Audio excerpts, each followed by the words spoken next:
সাভারের দুই বেসরকারি বিশ্ববিদ্যালয়ের শিক্ষার্থীদের সংঘর্ষের ঘটনায় ড্যাফোডিল ইন্টারন্যাশনাল ইউনিভার্সিটি শিক্ষার্থীদের জিম্মি করে জোরপূর্বক মিথ্যা জবানবন্দি নেওয়ার অভিযোগ তুলেছে বিশ্ববিদ্যালয় কর্তৃপক্ষ।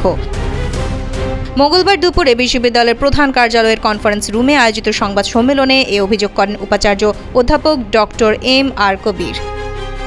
তিনি বলেন, সংঘর্ষের ঘটনাকে ভিন্নভাবে উপস্থাপন করে সব দায় ড্যাফোডিলের ওপর চাপানোর চেষ্টা করছে সিটি বিশ্ববিদ্যালয়। আমাদের শতাধিক শিক্ষার্থী আহত হয়েছে, অনেকে গুরুতর অবস্থায় হাসপাতালে চিকিৎসাধীন। অথচ ওই রাতে আমাদের 11 জন শিক্ষার্থীকে জিম্মি করে পরিকল্পিতভাবে ভিডিও করে জোর করে স্বীকারোক্তি আদায় করা হয়েছে।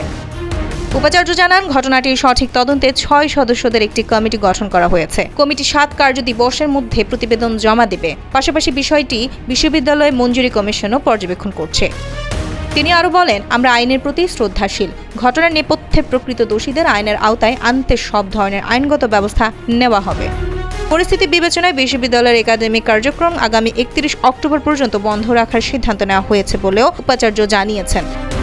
প্রসঙ্গত, গত রবিবার রাতে সাভারের খাগান এলাকায় থুতু ফেলাকে কেন্দ্র করে ড্যাফোডিল ইন্টারন্যাশনাল ইউনিভার্সিটি ও সিটি বিশ্ববিদ্যালয়ের শিক্ষার্থীদের মধ্যে সংঘর্ষ বাধে। কয়েক ঘণ্টাব্যাপী চলা এই সংঘর্ষে উভয় পক্ষের অন্তত 2 শতাধিক শিক্ষার্থী আহত হয় এবং সিটি বিশ্ববিদ্যালয়ের ভবন পরিবহনে অগ্নিসংযোগ ও ভাঙচুরের ঘটনা ঘটে। পরে ক্ষতিপূরণ ও দোষীদের শাস্তির দাবিতে সংবাদ সম্মেলন করে সিটি বিশ্ববিদ্যালয় কর্তৃপক্ষ। থুতু নিক্ষেপ করলে বাক বিতণ্ডার সৃষ্টি হয়। পরবর্তীতে ড্যাফোডিলের শিক্ষার্থীদের হোস্টেল ব্যাচেলর প্যারাডাইসে সংঘবদ্ধভাবে হামলা চালানো হয় 26 অক্টোবর রাত 9টার দিকে এবং পথে ঘাটে যেখানেই সম্ভব শিক্ষার্থীদের আটক করে জিম্মি করা হয়। 3.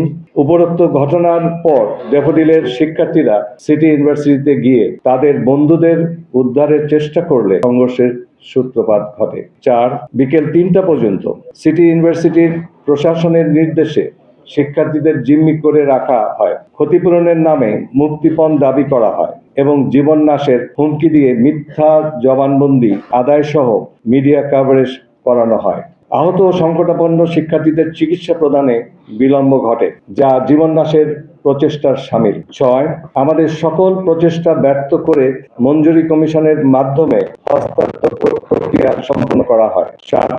এর অর্থ হয় তারা নিজেরাই সেই অস্ত্রের কথা মিথ্যা বলেছিল, না হয় অস্ত্রগুলো তাদেরই ছিল, তারাই রেখে দিয়েছে। উপরন্তু রোববার রাত অফিস খোলার দিন 1.5 কোটি টাকা নাকি ক্যাশ জমা ছিল তাদের অফিসে। 8. অবস্থা দৃষ্টে প্রতীয়মান হয় যে পরিকল্পিতভাবে এসব ঘটনা ঘটিয়ে টাকা চুরি সহ অন্যান্য দায়ভার নিরপরাধ শিক্ষার্থীদের ঘাড়ে চাপানোর উদ্দেশ্য প্রণোদিত। 9. বর্তমানে আমাদের মূল মনোযোগ, আমাদের বলতে ড্যাফোডিল ইন্টারন্যাশনাল ইউনিভার্সিটির মূল মনোযোগ শিক্ষার্থীদের জীবন রক্ষা ও নিরাপত্তা নিশ্চিত করা। আর্থিক ক্ষয়ক্ষতির গুরুত্ব আমাদের কাছে আছে, তবে বিষয়টি কখনোই মানুষের জীবনের সঙ্গে তুলনাযোগ্য নয়।